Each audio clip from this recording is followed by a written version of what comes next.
நான் அவரோட பத்திரிகையில் இருக்கும்போது நிறைய விஷயங்கள் நான் பார்த்து பேசுனது செஞ்சது அவரோட அந்த கம்பீரமான குரல் தான் எனக்கு இப்போ மைண்டில் ஓடிக்கிட்டே இருக்கு. உங்கள் பாசத்திற்குரிய பாரதிராஜா பல புதுமுகங்களை கதாநாயகனை அறிமுகப்படுத்தினவர், பல இயக்குநர்களை உருவாக்குனவர், நிறைய பேரை உருவாக்கி வைரமுத்தை உருவாக்குனது அவர் தான். ஸோ இளையராஜான்ற மிகப்பெரிய ஒரு ஜாம்பவான். ராதியாவுக்கு நடிக்கவே தெரியாது, தமிழே பேச தெரியாது, கொஞ்சம் கொஞ்சம் பேசிட்டு வருவாங்க. டப்பிங் போடலான்னு சொல்லி கூட ராதியா சொன்னாங்க, என் வாய்ஸ் நீ பண்ணு, இதுதான் அழகா இருக்கு அப்படின்னு.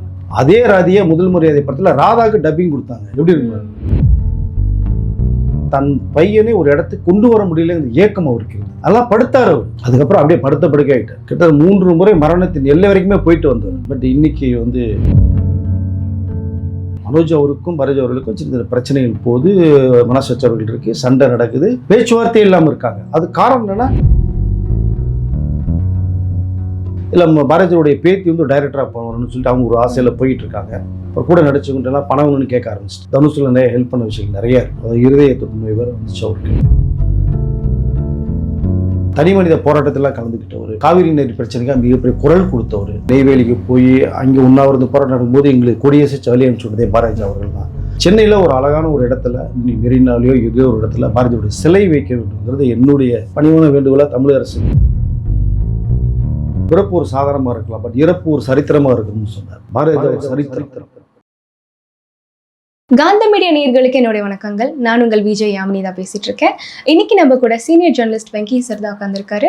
வணக்கம், எப்படி இருக்கீங்க? வணக்கம், நல்லா இருக்கு சார். நம்ம பார்த்து ரசிச்ச படங்களோட இயக்குனர் மற்றும் நடிகரான பாரதி ராஜா அவர்கள் இன்னைக்கு காலமாயிருக்காரு. இல்லை, ரொம்ப வருத்தமாக இருக்குங்க. அதாவது 85 years old ஆண்டு அனுபவிச்ச இயக்குனர் தான். பட் இருந்தாலும் இன்னும் ஒரு 16 வருஷங்கள் தானே வயசு 100ங்கிறத கடந்து போயிருந்தாலும் நமக்கு சிறப்பாக இருந்திருக்கும். நம்மகிட்ட வாழ்ந்த ஒரு மகான் அப்படின்லாம் ஒரு நிறைய அனுபவங்கள் இருக்குது. நான் அவரோட பத்திரிகையில் இருக்கும்போது நிறைய விஷயங்கள் நான் பார்த்து பேசுனது செஞ்சது. அவரோட அந்த கம்பீரமான குரல் தான் எனக்கு இப்போ மைண்டில் ஓடிக்கிட்டே இருக்குது. கடைசி காலத்தில் அவரால் பேசக்கூட முடியல, நடக்கக்கூட முடியலங்கிற பார்க்கும்போதெல்லாம் ரொம்ப வேதனையாக இருந்தது. பட் இந்த வயசில் இப்போ இறந்தது ஒரு பக்கம் ரொம்ப சிரமப்பட்டுட்டு இருந்தார். அந்த சிரமத்தை கடவுளே பார்த்துக்க பொறுக்கும்போது தான் கூப்பிட்டுட்டான்னு தான் நமக்கு தோணுது எனக்கு. அவருடைய இந்த 2 வருஷமாக கொஞ்சம் மனசு பாதிக்கப்பட்டு உடல்நிலை அவருக்கு அவரே தான் படுத்துக்கிட்டான்னு தான் சொல்ல முடியும். நம்ம அதுக்கு என்ன காரணம் இல்லைன்னா இன்னும் கொஞ்ச நாள் இருந்திருப்பார். சொன்ன மாதிரியே இந்த செஞ்சுரி போட்டிருப்பார். அவர் நிறைய படங்கள் பண்ணிட்டு இருந்தாங்க. ஒரு பாண்டிய நாடு இருக்கட்டும், ஒரு திருச்சிற்றூர் இருக்கும், அவர் மேலே அந்த கேரக்டர் அவருக்கு உருவாக்குனது மாதிரி இருக்கும். அதை பல புதுமுகங்களை கதாநாயகனை அறிமுகப்படுத்தினவர், பல இயக்குநர்களை உருவாக்குனவர், ஒரு ஜாம்பவான், ஒரு சரித்திரம் படைத்த ஒரு வரலாற்று பக்கம்னே சொல்லலாம். அவரை இன்னும் சுருக்கமாக சொல்ல போனால் பாரதிராஜா ஒரு யூனிவர்சிட்டினே நான் சொல்லுவேன். தமிழ்நாட்டு பாட புத்தகத்தில் கூட பாரதிராஜா பற்றின ஒரு லெசன் கூட வைக்கலாம். அதற்கு முழு தகுதியான நம்பர் பாரதிராஜா அவர்கள். இயக்குனர் சீக்கிரம் பாரதிராஜா கூட பாரதிராஜா அசிஸ்டன்ட் டைரக்டர் சேர்த்துக்கப்பா அப்படின்னு சொல்லப்பட்ட விஷயமும் இருக்குது. பாரதிராஜா அவர் சொன்னாங்க, சார் உங்களை பார்த்து தான் நாங்களே வந்தோம் சார் டைரக்ஷனுக்கு. நான் இயக்குனர் சிகரம் தானே கொடுத்தாங்க, நீ இயக்குனர் எம்ஏஎம்யா அப்படின்னாரு. ஸோ அப்படி வியந்து பார்த்தவர். அது தமிழ் திரையுலகத்தை அடுத்த கட்டத்துக்கு கொண்டு போனவர். இன்ன வரைக்குமே அதான் பேசப்பட்டுருக்கும். ஒரு கிராமியத்து, ஒரு மண் வாசனையோட பல இயக்குநர்கள் செட்டுக்குள்ளேயே பண்ணாங்க. செட்டை விட்டு வெளியில் கொண்டு போனார். எல்லாமே நேச்சுரலாக. எஸ், அந்த பெருமை அவருக்கு மட்டும்தான் இருக்கும். இந்த வில்லேஜ் எப்படி இருக்கும், அந்த தென்னை மரம், அந்த வயக்காடு, மலை, இதெல்லாம் நம்ம இந்த ஆடியன்ஸ் பார்க்காம இருந்தாங்க. பட் ஸ்க்ரீனில் காமிச்சது அவர் தான். பட் யதார்த்தமான ஒரு இயக்குனர். நீங்கள் ஆர்டிஃபிஷியலாகவே இருக்காது. அந்த மண் வாசனையோட அவங்களுடைய வாழ்வியல் என்னமோ அதை அப்படியே கண்முடி கொண்டு காமிச்சு வருது. பட் அப்படிப்பட்ட ஒரு இயக்குனர் இல்லைங்கிறது ரொம்ப கஷ்டமாக. அது காரணம் அவருடைய பையன் தான் நான் சொல்லுவேன். மனோஜ் அப்படிங்கிற அந்த பையனால தான் அவர் இந்த 2 வருஷமாக படுக்கையானதே அவர்னால.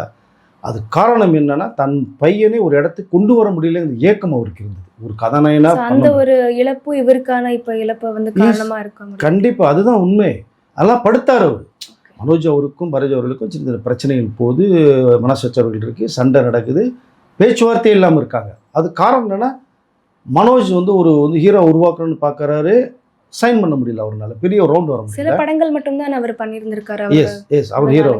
ஸோ ஹீரோவாக தான் மனோஜ்னால வர முடியல. ஒரு டைரக்டரை நம்மள மாதிரி வர வைக்கலான்னு பார்த்தா மணிரத்னம் அசிஸ்டண்டாக சேர்த்து விட்டார். சங்கர்கிட்ட எந்திரன் படம் ஒர்க் பண்ணார். அதில் அந்த ரோபோட்டிக் ரஜினியாக வர்றது பூரா இவர் தான் மாடுலேஷன் பண்ணது, மனோஜ் தான். ஸோ அப்படிப்பட்ட ஒரு சைன் பண்ணவே முடியலைங்கும் போது அது கொஞ்சம் நெருடலாக இருந்தது. ஒரு படம் கடைசி பண்ணாரு. தன்னோட பையன் அவரோட வயசுக்கு முன்னாடியே தவறிட்டாருங்கிற ஒரு வலி கூட அவரோட வலி. கண்டிப்பாக அதுதான் அவர் சொன்னார். எனக்கு கொல்லி போடணும், அவனுக்கு கொல்லி போட சொல்லி கடவுள் எனக்கு கொடுத்துட்டாருன்னு தான் கத்தி கதறினதே அவர். அதனால் எப்பயுமே ஒரு தந்தைக்கு இருக்கும், கண்டிப்பா சார், பையன் வளர்ந்து பெரியலாக்கி நான் போகும்போது இங்கே தாண்டே என்னை அனுப்பிச்சி வைக்கணும்னு சொல்ல போகிறவங்க தான் இன்றைக்கி இருக்காங்க. அப்போ சின்ன வயசுலேயே ஒரு 50 வயசு கூட எல்லாம் மனோஜ் வந்து இறப்பை வந்து ஜீரணிச்சுக்க முடியல. தகராறுலாம் மறைஞ்சு மனோஜ் வந்து ஒரு கட்டத்துக்கு பிறகு அவர் இறப்பு காரணம் அவர் மட்டும்தான். தன்னோட உடலை அவரே வருத்திக்கிட்டார். சில தவறான பழக்கங்களை உருவாக்கிட்டார். குடிங்கிற ஒரு விஷயம் இந்த நேரத்தில் 2 பேருமே இல்லைங்க பேசக்கூடாது தான். அந்த காரணங்கள் என்னங்கிறத சில பேர் இன்னும் அடுத்து வரக்கூடிய தலைமுறைகள் இதெல்லாம் ஒரு எடுத்துக்காட்டாக எடுத்து பண்ணக்கூடாதுங்கிற நோக்கத்தில் தான் நம்ம சொல்கிறோம். அதனாலே உடம்பை கெடுத்துக்கிட்டாரு. டக்கு வந்து ஹார்ட் அரெஸ்ட் ஆகுது. இது எதிர்பார்க்கல பாரதி அவர்கள். அப்பாவுக்கு முள்ளைங்க சண்டை தனியாக போயிருக்காரு. அப்போ மனோஜ் அவர்கள் ஒரு தயாரிப்பாளர்கிட்ட வந்து நான் அப்பா போய் பார்த்து பேசிட்டு கூப்பிட்டு நான் வச்சுக்க போகிறேன், இதனால தான் ரொம்ப அப்செட் இருக்காருன்னு சொல்லி பிடிச்சி நாளைக்கு காலைல 10 மணிக்கு கூப்பிட்டு வரேன் சொல்லி முடிக்கிறாரு. ஒரு 4:30-5 மணிக்கு டக்குனு 6 மணிக்கெல்லாம் மனோஜ் வந்து இறப்பு வருது. இந்த செய்தி பாரதி பொண்ணு அவங்களால தாங்கவே முடியல. கடைசி காலத்தில் பையனோட நம்ம இல்லையே, பையன் பக்கத்தில் நம்ம இல்லையே, சண்டையில் போட்டுட்டு இருந்தோம் செஞ்சுட்டு இருந்தோம் அவருக்குள்ளேயே கேள்விகள் நிறைய வருது. மனோஜோட டெத்துக்கு வர்றாரு, அவனால் நிற்க முடியல, உட்கார முடியல, கத்தி கதறதை நீங்கள் பார்த்துருப்பீங்க. அன்னைக்கு மனநிலையோட சரியில்லாமல் விழுந்தவர் தான். அதுக்கப்புறம் அப்படியே படுத்த படுக்கை ஆகிட்டார். கிட்டத்தட்ட 3 முறை மரணத்தின் எல்லை வரைக்குமே போயிட்டு வந்தார். பட் இன்னைக்கு வந்து கடவுள் கூப்பிட்டுட்டார் அப்படிங்கும்போது கஷ்டமாக இருக்குது. பட் இவ்வளோ பிரச்சனை நடுவில் சொத்து பிரச்சனை வேறு ஓடிச்சு அவருக்கு. அது ஒரு காரணமாக இருந்தது. மனோஜுக்கு வந்து பொண்ணுக்கு ஜனனிக்கு கொடுத்துட்டாங்க, அவங்க மலேசியாவில் இருக்காங்க. பையனுக்கு கொடுக்கணும், கொடுத்தாங்க ஏதாவது படத்தில் இடத்துல திரும்பி பே பண்ணி நீ சுத்தமாக இழந்துருவான். அதனால் அவங்க மனைவிக்கும் பசங்களுக்கும் சேர்த்து வச்சு ஒன்று பண்ணணும்னு நினச்சிட்டு இருந்த சமயத்தில் மனோஜ் இல்லை. மனோஜ் இறந்ததுக்கு பிறகு சொத்துக்களில் வந்து மனைவிட்டே பசங்க கொடுக்குறது மற்றவர்கள்லாம் கொஞ்சம் டிஸ்டர்ப் பண்ணாங்க. அது அவருக்கு ரொம்ப நெருடலாக இருந்தது. என்னடா இது நம்ம பையனுக்கு பண்ண முடியல, அவங்களுடைய ஒய்ஃபு பசங்களுக்கு பண்ண முடியலன்ட்டு. இல்லை நம்ம பாரதியோடைய பேத்தி வந்து டைரக்டராக போகணும்னு சொல்லிட்டு அவங்க ஒரு ஆசையில் போயிட்டு இருக்காங்க. ஸோ இந்த மாதிரி பல மனக்கவலைகள் இருந்தனால தான் அவர் அதேதான் அதான் உண்மை. இதில் வந்து சுயநலவெல்லாம் கொஞ்ச நாள் இழந்துட்டார். வேறு யாருன்னே தெரியும். நீங்கள் போனால் யாருன்னு கேட்பார், பொண்ணே யாருன்னு கேட்டார். இப்போ தான் மெட்ராஸில் வந்து சரி இங்கே வேணான்னு சொல்லி தான் பொண்ணு மலேசியா கூப்பிட்டு போய் அங்கே வச்சு ரொம்ப நாள் பார்த்தாங்க. அப்புறம் இன்னும் வெளிநாட்டுக்கெல்லாம் போயிட்டு ட்ரீட்மெண்ட்லாம் கொடுத்து பார்த்தாங்க. அந்த மனக்கவலைக்கு மருந்தே கிடையாதுங்க. உடல் ரீதியாக நோய் வந்தால் மருந்து கொடுத்து காப்பாற்றிடலாம். மனக்கவலைக்கு என்ன மருந்து இருக்குது? அவர் மனோஜ் நினச்சிக்கிட்டே படுத்துட்டார். மனோஜ்னே பேசினார், சுயநினைவு இழந்துட்டார். திடீர்னு ஞாபகம் வரும். இப்போ கூட நடிச்சுக்கிட்டெல்லாம் பணம் ஒன்று கேட்க ஆரம்பிச்சிட்டாரு. தன்னோட அசிஸ்டண்ட்டை விட்டுன்னு சொல்லிட்டு பணம் தனுஷில் நிறைய ஹெல்ப் பண்ண விஷயங்கள் நிறையா இருக்குது. இந்த தொற்றுநோய், அதாவது இருதய தொற்றுநோய் வேறு வந்துச்சு அவருக்கு. மூச்சு விடுறது ரொம்ப கஷ்டமாச்சு. குடும்ப பிரச்சனை முக்கியமாக அவருடைய இறப்புக்கான குடும்ப பிரச்சனைன்னு சொல்லலாம். மகனுடைய இறப்பு ரொம்ப தாங்கிக்க முடியல, அதுதான். பட் அப்படியே நீங்கள் திரும்பி பார்த்தீங்கன்னா அந்த குரல், அவருடைய அந்த வாய்ஸ் ஓவர், என் இனிய தமிழ் மக்களே, அந்த வாய்ஸே வந்து இப்போ நம்ம சினிமால பேசப்படாதுங்கிறது ரொம்ப வருத்தமாக தான் இருக்குது. படங்கள் மூலமாக நம்ம பார்க்கலாம், அவ்வளோதான் சொல்ல முடியும். பட் அவர் வந்து ஒரு லெஜெண்ட். இப்போ வரக்கூடிய இயக்குனர்கள்லாம் பாரதி அவருடைய படங்களை பார்த்தா நீங்கள் ஈஸியாக டைரக்டர் ஆகிட்டு போயிடலாம். அப்படி படங்கள் தான் பொக்கிஷம் மாதிரி வச்சு ஒரு ரெஃபரன்ஸ்னே சொல்லலாம் இல்லைங்களா சார் வருங்கால டைரக்டர்ஸ்க்கு? கண்டிப்பாக ரெஃபரன்ஸ் நிறைய வச்சுட்டு போயிருக்காரு. நீங்கள் சரி, இப்போ நீங்கள் முன்னாடி கொஞ்ச நேரம் முன்னாடி சொன்னீங்க இந்த மாதிரி நிறைய நேச்சுரலிஸ்டிக்காக பண்ணுறாரு, இயற்கைக்கு ரொம்ப இம்பார்ட்டன்ஸ் கொடுக்குறாரு, முக்கியத்துவம் கொடுக்குறாருங்கிற இதனால கூட அவர் இமயம் பாரதிய ராஜாங்கிறது அவருக்கு அந்த பேர் வந்திருக்குங்களா? அது காரணமாக இருக்கலாமா? இல்லை, ஒரு என்னன்னா அவர் படங்கள் எல்லாமே சூப்பர் டூப்பர் ஹிட் ஆச்சு. எல்லாத்தையும் ஒரு அடைமொழி ஒன்று வரும். ஸ்க்ரீன் பிளே கிங்னா கே பாக்கியராஜ் சொல்லுவாங்க, இயக்குனர் சிகரம்னா பாலச்சந்திரன் சொல்லுவாங்க. இப்படி நிறைய இயக்குநர்கள் பேர் வரும்போது தான் நீங்கள் தமிழ் திரையுலகத்தை அடுத்த கட்டத்தை கொண்டு போனவர். யாருமே செய்யாத ஒரு விஷயத்த சொன்னார், காமிச்சாங்க. படங்கள் எல்லாமே சூப்பர் டூப்பர் ஹிட் ஆச்சு. ஒரு சூரியகாந்தி பூவையும் அழகாக காமிக்கூட அவரோட விஷயம்லாம் நீங்கள் பார்க்க முடியும். இந்த ஒரு தமிழ் சினிமாவுக்கு பெரிய லாஸ்னே சொல்லலாம் இல்லைங்களா? மிகப்பெரிய இழப்புங்க, மிகப்பெரிய இழப்பு. சொல்ல முடியாத இழப்புன்னு தான் சொல்ல முடியும். அவருடைய படங்கள் பேசப்பட்டு இருக்கும். பாரதி ராஜா மறைஞ்சிட்டாரே தவிர படங்கள் மூலம் அவரோட வாழ்ந்துட்டு தான் இருப்பார். ஒரு நல்ல அருமையான மனிதர் சார். கண்டிப்பா சார், அந்த டேலண்ட்டுங்கிறதுக்கு எப்பவுமே எண்டுங்கிறதே கிடையாது. அவங்க செய்த ஒர்க்குங்களை பார்த்து தான் நம்ம அவங்கள வந்துட்டு மெமரைஸ் பண்ணிக்க முடியும். அவங்க நம்ம நினைவுல எப்பவுமே அவங்க வர்க்கால இருப்பாங்க. சில பேருக்கு அழிவே கிடையாது. கண்டிப்பா பாரதி ராஜா அவர்களுக்கு அழிவே இல்லைன்னு தான் நான் சொல்லுவேன். என்ன ஒரு சிறப்பு என்னுடைய பாயிண்ட் ஆஃப் வியூலாம், பாரதி ராஜாக்கு இப்போ தமிழக முதலமைச்சர் விஜய் அவர்கள் வந்து டெல்லி போகிறதுக்கு முன்னாடி போய் ஃபர்ஸ்ட்டு மாலை மரியாதை செலுத்தி அவருடைய வருத்தத்தையும் கண்ணீர் சிந்திட்டு வந்த விஷயத்தை நம்ம பார்க்க முடிஞ்சது. அரசு ரீதியாக அவங்களுக்கு மரியாதை செலுத்த போறாரு அப்படிங்கிறது. இப்போ 2வது அரசு மரியாதையோட பாரதி ராஜா அவருடைய உடல் தானம் செய்யப்படும்.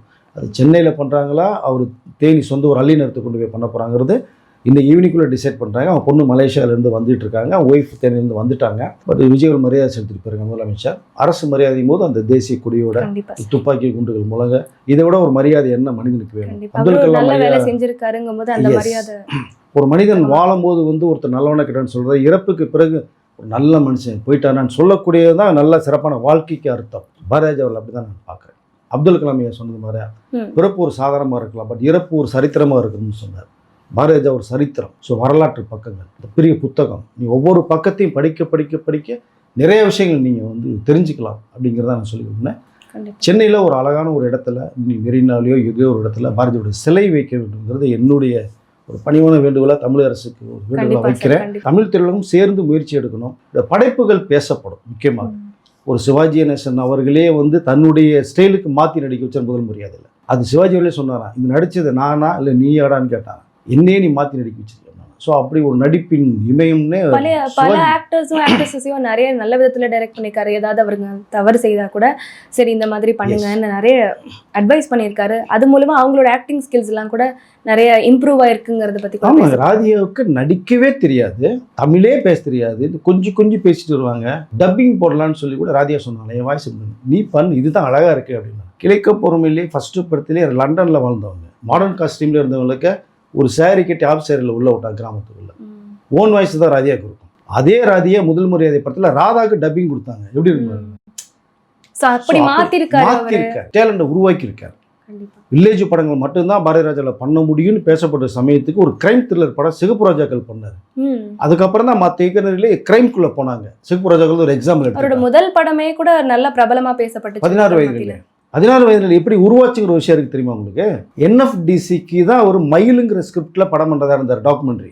அருமையான கதை, இது புது களமாக இருக்குது, ஃபீச்சர் ஃபிலிம் பண்ணலான்னு ஒரு தயாரிப்பர் உள்ள வரும்போது கேரக்டருக்கு ஆர்ஆர் பண்ணும்போது ரஜினி, கமல், ஸ்ரீதேவி, கவுண்டமணி உள்ளுக்குள்ளே வந்தாங்க. படம் பண்ணாங்க. சில்லு ஜிப்ளி படம் இந்த வரைக்கும் பேசப்பட்ட படமாக இருந்தது அந்த கதை. அவரோட அந்த பிரசன்ஸே படங்கள்ல அவர் ஆக்ட் பண்ணாலும் சரி, டைரக்ட் பண்ணாலும் சரி, அதுல ஒரு உயிர் இருக்குன்னே சொல்ல முடியும். எஸ், கண்டிப்பாக நிறைய பேரை உருவாக்கி வைரமுத்தை உருவாக்குனது அவர் தான். ஸோ நிழல் படத்தில் ஸோ இளையராஜான்ற மிகப்பெரிய ஒரு ஜாம்பவான். ஸோ கல்லுக்குளியரும் படத்தில் வந்து அவருடைய நடிப்பு திறமையை நீங்கள் பார்த்துருக்கலாம்.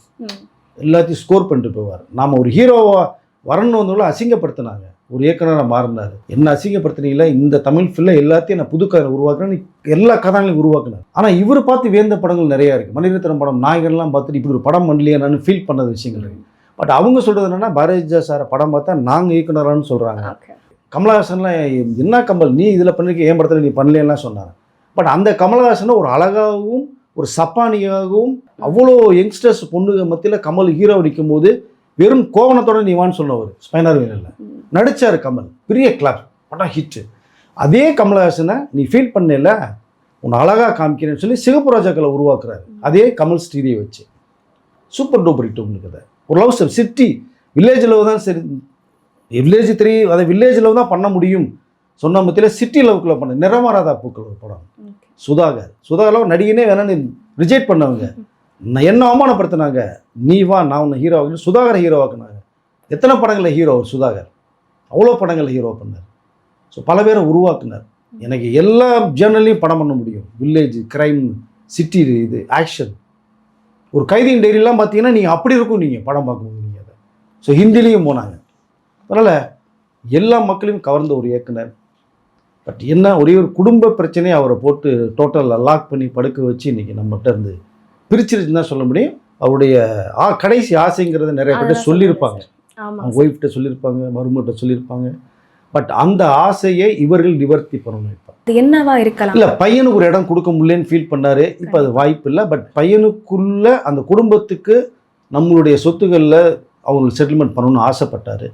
அது கிட்டத்தட்ட நிறைவேறலைங்கிற தகவல் எனக்கு வந்துச்சு. இப்போயாவது அவருடைய ஆசை நிறுத்தி பண்ணி, மனோஜ் அவருடைய மனைவி இருக்காங்க, 2 பசங்க இருக்காங்க, ஒரு பெரிய பொண்ணு இருக்குது, பையன் இருக்காங்க. அவங்க வந்து ஒரு இயக்குனர்னு ஆசைப்படுறாங்க. இப்போ அவங்க ஒரு இயக்குனராக மாறி வந்து படம் பண்ணாங்க அப்படின்னா மனோஜுக்கும் பாரதிராஜாவுக்கும் மிகப்பெரிய ஆத்மா சாந்தி அடையும். பட் நம்மளுடைய பேத்தி வந்திருக்கான்னு இவர் ஆசைப்படுவார். அவருடைய பொண்ணு பெரிய இயக்குனர், நம்ம தான் ஆக முடியல, பொண்ணு இயக்குனர்ச்சுன்னு மனோஜ் ஆத்மா சாந்தி அடையும். இப்படி நிறைய விஷயங்கள் இருக்குது.